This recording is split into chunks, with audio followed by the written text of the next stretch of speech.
On va s'intéresser aujourd'hui à une histoire assez fascinante, celle des musulmans ismaéliens nizarites. C'est un véritable voyage à travers le temps, un parcours marqué par des légendes qui ont la vie dure, mais aussi par une résilience incroyable. C'est vraiment un récit de transformation, mais aussi de continuité. Alors, pour y voir plus clair, voilà comment on va avancer. On va d'abord se demander qui ils sont exactement. Ensuite, on plongera dans leurs origines et leur nouveau départ. On fera le tri entre mythe et réalité concernant leur fameuse forteresse. Puis, on verra comment ils ont traversé les siècles avec une résilience folle pour enfin arriver à ce qu'ils sont aujourd'hui, une communauté mondiale. Bon, pour comprendre les Ismaéliens, il y a un concept absolument central, l'imama. C'est leur leadership spirituel.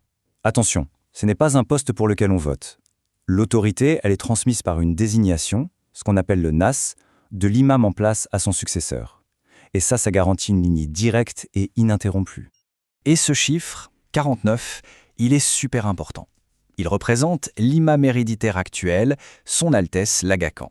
Il est le 49e de cette lignée. C'est la preuve vivante, si on veut, d'une chaîne de leadership qui remonte sans interruption jusqu'à l'imam Ali. Allez, on remonte le temps.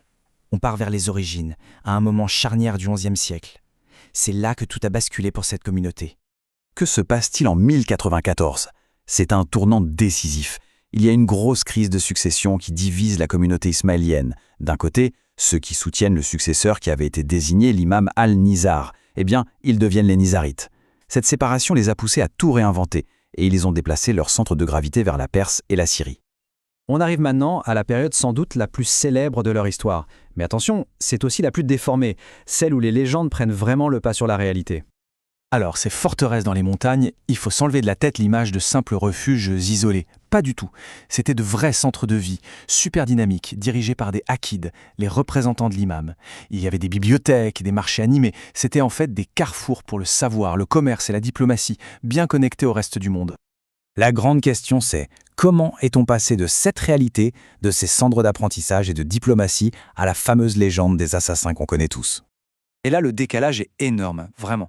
D'un côté, on a ce mythe, cette image très sombre d'assassins fanatiques, et de l'autre, la réalité historique des centres intellectuels et diplomatiques. Cette légende, en fait, elle a été construite de toutes pièces par leurs ennemis. Et ensuite, elle a été largement amplifiée en Europe par des récits de voyageurs, comme Marco Polo, qui étaient, disons, assez romancés. Donc le point crucial à retenir, c'est vraiment ça. La légende des assassins est avant tout une arme de propagande. Les recherches d'aujourd'hui sont très claires là-dessus.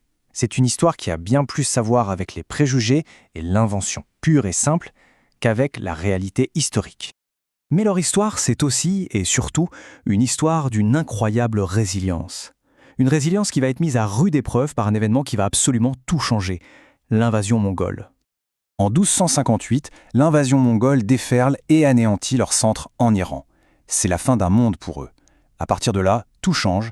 La communauté entre dans une très très longue période d'incertitude. L'objectif, ce n'est plus de prospérer, c'est juste de survivre. Face à ce désastre, la communauté se disperse. On les retrouve un peu partout. En Iran, en Syrie, en Asie centrale, en Asie du Sud.